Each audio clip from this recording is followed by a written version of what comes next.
నిర్మిస్తున్నారంటే మనకి ఇదివరకు 28 రాష్ట్రాలు ఉంటాయి కదండి. ఆ రాష్ట్రాలు కేంద్రపాలిత ప్రాంతాలకు సంబంధించిన ప్రతి స్టేట్కి ఒక చెట్టు అయితే ఉంటుంది కదండి. అలా వాటి ప్రత్యేకత ఉంటుంది కదా. ఇప్పుడు సపోజ్ మన ఆంధ్రప్రదేశ్కి ఏంటండి నీమ్, తెలంగాణకి ఏంటండి జమ్మి చెట్టు, కర్ణాటక శాండిల్వుడ్, గోవాకి ఏంటండి గోవా, కేరళ గోవా అంటానే మనకు గుర్తుకు రావాలి కోకోనట్ ట్రీ అని. ఇలా ఉన్నాయి కదండి. ఇలా ప్రతి రాష్ట్రానికి వారి రాష్ట్ర చెట్టు ఉంటుంది కదా. అలాంటి ఈ చెట్లన్నింటినీ ఒక దగ్గర చేర్చి ఈ భారత వాటికనైతే నిర్మిస్తున్నామని ఈ ఉత్తరాఖండ్ గవర్నమెంట్ అయితే చెప్పిందండి. నిజంగా అన్ని రకాల రాష్ట్రాల చెట్లను ఒక దగ్గర చేర్చడం అయితే గ్రేట్ అని చెప్పాలి. ఎందుకంటే మనము ప్రతి రాష్ట్రానికి వెళ్లకుండా కూడా ఇది పర్యాటక పరంగా కూడా డెవలప్ అవుతుందని చెప్పాలి. ఇక ఇటీవలనే అండి మనకి ఉత్తరాఖండ్లో ఇంకో గార్డెన్ కూడా నిర్మించారు. మనం ఇటీవల చర్చించుకున్నాం కూడా. అదేంటంటే క్రిప్టోగేమిక్ గార్డెన్.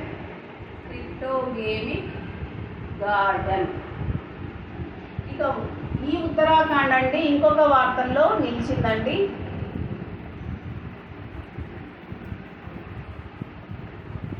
అదేంటంటే మిషన్ మర్యాద అనే ఒక స్కీమ్ అయితే తెచ్చిందండి. అది ఎందుకు అంటే ప్రసిద్ధ పుణ్యక్షేత్రాలు ఇప్పుడు గంగా స్నానవాటిక ఇలా ఉంటాయి కదండి. అలాంటి స్నానవాటికల దగ్గర ఎవరైనా కానీ డ్రగ్స్ సేవించడం, మందు తాగడం ఇలాంటి దుశ్చర్యలకు పాల్పడితే వాళ్ళు ఈ మిషన్ మర్యాద ప్రాజెక్ట్ కింద శిక్షించబడతారు అని రీసెంట్గా ఈ గవర్నమెంట్ అయితే వెల్లడించింది. ఎందుకంటే అసలు ఇలాంటి గంగా స్నాన వాటిక కొన్ని పవిత్ర స్థలాలు ఉంటాయి కదండి. వాటినన్నింటినీ ఇలాంటి కొందరు అసాంఘిక కార్యక్రమాలు చేపట్టి అపవిత్రం చేస్తున్నారని ఈ ప్రాజెక్ట్ అంటే ఉత్తరాఖండ్ ప్రభుత్వం అయితే తీసుకొచ్చిందండి. అసలు ఇది మనం ఏ కోలోకి చెందింది అని అడగచ్చు. అప్పుడు రిలీజియస్ అని చెప్పచ్చు. మనము ఎవరు అసాంఘిక చర్యలు అయితే చేపట్టవద్దు, ఇంకా ఎవరైనా అలా చేస్తే మేము తీవ్రంగా శిక్షిస్తామని మనకి పుష్కర్ సింగ్ ధామ్ అండి. సీఎం ఎవరండి? పుష్కర్ సింగ్ ధామ్. గవర్నర్ ఎవరు? బేబీ రాణి మౌర్య. పుష్కర్ సింగ్ బేబీ రాణి మౌర్య. ఇక ఉత్తరాఖండ్లో ముందు కూడా చార్ధామ్ యాత్ర గురించి మనం డిస్కస్ చేశాము. ఈ చార్ధామ్ యాత్రను కోవిడ్ కారణంగా అయితే నిలిపివేస్తున్నామని చెప్పారు. ఈ కోవిడ్ యాత్ర ఈ ఉత్తరాఖండ్లో చార్ధామ్ యాత్ర నిలిపివేస్తాము అన్న ఒక్క ఈ సెంటెన్స్ ఉంది కదండి. ఈ ప్రకటన ఇక్కడ సీఎంలనే తారుమారు చేసిందండి. ముందుగా ఉన్న సీఎం స్థానంలో ఈయన రావాల్సి వచ్చిందండి. ముందు ఎవరు ఉండేరండి? శివరాజ్ సింగ్ రావత్ గారు ఉండేవారు కదా. ఆయన ప్లేస్లో ఈయన వచ్చారండి.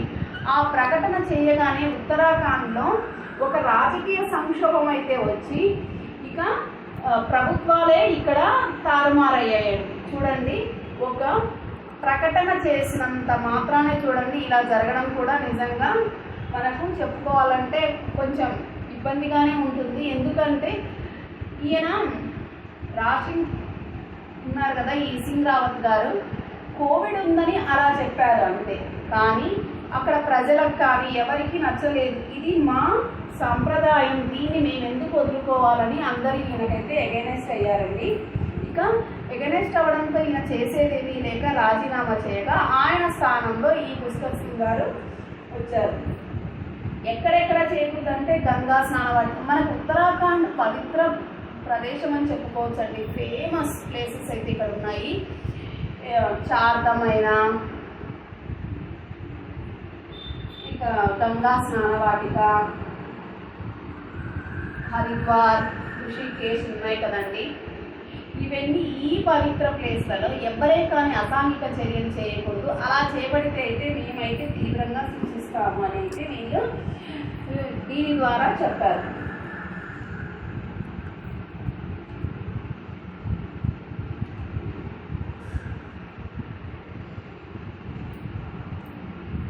మనం జస్ట్ బ్రీఫ్గా సెక్షన్ 66A గురించి తెలుసుకుందామండి. అదేంటి అంటే ఐటీ చట్టం అండి, 2000లో వచ్చింది. అసలు ఇది ఏంటి ఈ సెక్షన్ అంటే, ఈ సెక్షన్ కింద కేంద్ర ప్రభుత్వం అయితే చాలా విధాలుగా ప్రజలనైతే అనగదొక్కిందనే చెప్పాలి. అసలు ఏంటి ఈ సెక్షన్ అంటే, ఎవరైనా కానీ గవర్నమెంట్కి వ్యతిరేకంగా మాట్లాడినా, అలా మాట్లాడిన వాళ్ళకి సపోర్ట్ చేసిన ఈ సోషల్ మీడియాలో అండి మాట్లాడితే వాళ్ళని శిక్షించేదండి. అలా ఇది మనకి నిజంగా ఒక్కోసారి చెప్పాలంటే మన భావ ప్రకటన దెబ్బతీసే విధంగా ఈ యాక్ట్ ఉంది. అసలు ఇది అవసరమా అని ఈ మధ్య సుప్రీంకోర్టులో అయితే దీని మీద చర్చ జరిగింది. ఇది వద్దు, మనకి ఈ యాక్ట్ అవసరం లేదు అనేది ఇటీవల అయితే 2008లో రద్దు చేసినా కూడా కొన్ని గవర్నమెంట్స్ అయితే ఈ సెక్షన్ కింద అయితే చాలా మంది మీద కేసులు పెట్టారండి. వారి యొక్క భవిష్యత్తునే దెబ్బతీశారు ఇలా కేసులు పెట్టి. ఓవరాల్గా మనకు 11 రాష్ట్రాల్లో నియర్లీ 30-50 మెంబర్స్ అండి. చూడండి ఒకసారి 1350 మంది మీద కేసు పెట్టారంటే మనం నిజంగా ఇది సెంట్రల్ గవర్నమెంట్ మనల్ని అనగదొక్కడానికి ఇలా చేస్తుందేమో అని ఒకవైపు మనల్ని మనం ప్రశ్నించుకోవాల్సి వస్తుంది. ఇది మంచిది కాదు, ఇలా ఎందుకు చేస్తున్నారని సుప్రీంకోర్టు అయితే అడిగింది. అసలు ఇది ఏ కేసు అని మనకు ఎగ్జామ్లో అడిగే ఛాన్స్ ఉంది. Shreya Singhal versus union of India. బ్రీఫ్గా అయితే గుర్తుపెట్టుకోండి, ఎందుకంటే ఈవిడ ద్వారానే మనకి ఈ సెక్షన్ ఏంటి, అసలు దీని ద్వారా ప్రజలు ఇంత ఇబ్బంది పడుతున్నారా, వ్యవస్థలు ఇంత ఇబ్బంది పడుతున్నాయా అని సుప్రీంకోర్టు దృష్టికి అయితే వెళ్ళిందండి. అది ఎలా వెళ్ళిందంటే 2014 అండి. 2014లో బాల్ ఠాక్రే గారు మరణిస్తే, బాల్ ఠాక్రే ఎవరండి? ఉద్ధవ్ ఠాక్రే గారి ఫాదర్. ఆయన మరణిస్తే ఇప్పుడు అక్కడ ఏం చేశారంటే గవర్నమెంట్, మేము 2 రోజులైతే సెలవులు ప్రకటిస్తున్నాం అన్నారు. అసలు ఈ 2 రోజులు సెలవులు ఎందుకు అని 2 అమ్మాయిలు క్వశ్చన్ చేశారు. ఇలా క్వశ్చన్ చేసినందుకు ఇప్పుడు ఎవరండి ఈయన? ఉద్ధవ్ ఠాక్రే. ఇప్పుడు ఉద్ధవ్ ఠాక్రే అని వచ్చింది కాబట్టి మనం గుర్తుపెట్టుకోవాలి, మహారాష్ట్ర సీఎం.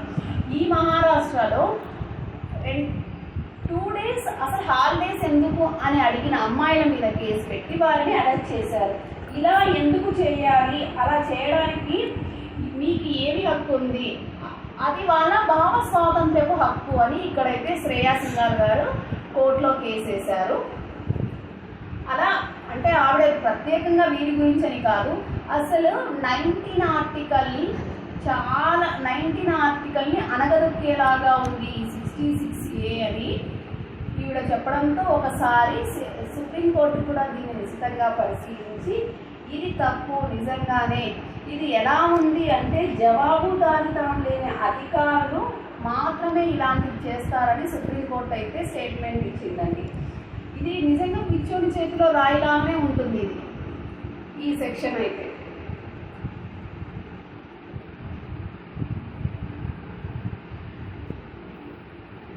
మనకు ప్రాథమిక హక్కుల్లో భావ ప్రకటన హక్కు అనేది కూడా చాలా ఇంపార్టెంట్ అండి.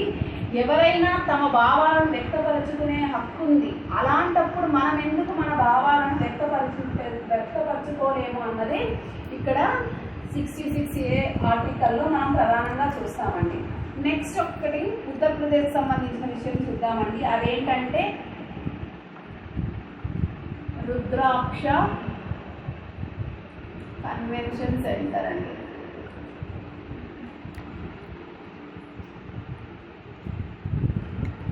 ఇది ఎక్కడ నిర్మిస్తున్నారు అంటే వారణాసి అండి. ప్రముఖ పుణ్యక్షేత్రం అండి, వారణాసిలో దీన్ని నిర్మిస్తున్నారు. అసలు దీన్ని ఎందుకు నిర్మిస్తున్నారంటే మన ఇండియా యొక్క టూరిజాన్ని వరల్డ్ వైడ్ డెవలప్ చేయడానికండి. టూరిజం అనేది డెవలప్ అయితే మనం ఆర్థికంగా కూడా బలోపేతం అవుతాం. ఎందుకు అంటే వివిధ దేశాలకు చెందిన వాళ్ళు వస్తారు కాబట్టి మనము కొంచెం డెవలప్ అవుతామనే ఉద్దేశంతో ఇలాంటి వాటిని అయితే ఇప్పుడు సెంట్రల్ గవర్నమెంట్ బాగానే ఎంకరేజ్ చేస్తుంది. వారణాసిలో నిర్మిస్తున్న ఈ కన్వెన్షన్ సెంటర్ అయితే ఎలా ఉంటుందంటే లార్డ్ శివలింగ రూపంలో ఉండి చుట్టూరా అంటే పైనండి కప్పు పైభాగంలో 108 రుద్రాక్షలతో చుట్టూ పైన రుద్రాక్షలతో దీన్ని డిజైన్ చేశారంట. చూడండి, శివలింగం ఉండి చుట్టూ 108 రుద్రాక్షలతో దీన్ని డిజైన్ చేశారు. దీని డిజైన్లో మనకు హెల్ప్ చేసింది ఎవరంటే జపాన్. ఎస్, జపాన్ అనేది మనకు ఇక్కడ హెల్ప్ చేసింది. జపాన్ మనకు ఎప్పటి నుంచో ఉంది, మిత్రుల్లా ఉంది. మనకు ఫైనాన్షియల్గా కానీ పొలిటికల్గా జాగ్రఫికల్గా చాలా సపోర్ట్ అయితే ఇస్తుంది మనకి. ఇది ఎందుకు అంటే ఇది కూడా ఒక సభ్య దేశం, క్వాడ్లో సభ్య దేశం. అందులో ఏమేమి ఉన్నాయండి? క్వాడ్, ఇందులో సభ్య దేశాలు ఏంటి? జపాన్, ఆస్ట్రేలియా, యుఎస్ఏ, మన ఇండియా అండి. ఈ 4 దేశాలు ఇక్కడ క్వాడ్లో ఎందుకు చేరాయి అంటే చైనా లాంటి, ఈ చైనా ఎలా వెళ్తుంటుందండి, మేమే గొప్ప, మాకెవరు మీరంతా మా కింద తక్కువ అని తన ముక్కుసూటి దూరంలో వెళ్తూ ఉంటుంది కదా. ఇలాంటి దేశాలకు సమాధానం ఇచ్చే విధంగా, ఇలాంటి దేశాలకు ధీటుగా అండి ఈ క్వాడ్ అనే సంస్థ అయితే ఏర్పడింది. ఇందులో 4 సభ్య దేశాలు ఉన్నాయండి. ఎందుకు చైనా ఇట్లా ఈ విధంగా అందరితో అనిపించుకుంటుంది అంటే కోవిడ్ నిజంగా అక్కడ వచ్చిందో లేదో వారి వల్ల, కానీ చాలా మటుకు దేశాలు అయితే మనకి ఈ కరోనా వైరస్ అనేది చైనాలో పుట్టిందని మనకు ఉన్నా కూడా ఏమీ చేయని సిచ్యువేషన్లో అయితే మనం ఉన్నాము. ఆధారాలు ఉన్నా కూడా, బట్ అది కూడా అక్కడ ఉందా లేదా అన్నది పక్కన పెడితే కొన్ని విషయాల్లో అయితే చైనా చాలా మొండి వైఖరి అయితే ప్రవర్తిస్తుందండి, ఎస్పెషల్లీ ఇండియా విషయంలో. ఇక మనకి పొలిటికల్గా మనం ఇలా క్వాడ్లో సభ్యద్వేషం అయితే జపాన్తో పాటు కలిసి, ఎకనామికల్గా అయితే అండి చాలా ప్రాజెక్ట్స్కి మనకైతే జపాన్ హెల్ప్ చేసిందండి. అందులో చెప్పుకోదగ్గదండి, ఫేమస్ అండి ఇటీవల ఏర్పాటు చేసిన జెన్ రాక్ గార్డెన్. గుర్తుపెట్టుకోవాలి, ట్రై చేయండి. జెన్ రాక్ గార్డెన్ ఏ రాష్ట్రంలో ఏర్పాటు చేశారు, లేదా ఎవరి సహకారంతో ఏర్పాటు చేశారు, లేదా ఇది ఏ కల్చర్ని పోలి ఉంది అని అడగచ్చు మనల్ని. సో గుర్తుపెట్టుకోవడానికి అయితే మనం ట్రై చేయాలి. ఇది ఎక్కడ అంటే ఈ జెన్ రాక్ గార్డెన్ గుజరాత్లో అయితే దీన్ని నిర్మించారు. ఇది ఏ కల్చర్ని పోలి ఉంది అంటే జపాన్ కల్చర్, అంటే వాళ్ళ యొక్క సంస్కృతిని అయితే ఇది పోలి ఉంటుంది. అంటే ఏ విధంగా అంటే వాళ్ళ యొక్క ఆర్కిటెక్చర్ని మనం ఇక్కడ ఫాలో అయ్యాం. మనం ఈ జపాన్ సహాయంతోనే అండి కైజాన్ అకాడమీ కూడా స్టార్ట్ చేశాం. నిజంగా జపాన్ చాలా విషయాలు అయితే మనకు హెల్ప్ చేస్తుంది. బుల్లెట్ ట్రైన్స్ ప్రాజెక్ట్లో కూడా మనకు హెల్ప్ చేస్తుందండి. ఇది ఎక్కడెక్కడ ఉందండి? ముంబై, అహ్మదాబాద్ల మధ్య ఉంది. మనకి ఈ ముంబై అహ్మదాబాద్ బుల్లెట్ ట్రైన్ ఇటీవల ఒక స్టేటస్ అయితే పొందిందండి. గ్రీన్ బుల్లెట్ ట్రైన్ స్టేటస్ అయితే ఇటీవల పొందింది. ఏది అంటే ముంబై అహ్మదాబాద్ ట్రైన్ బుల్లెట్ అండి.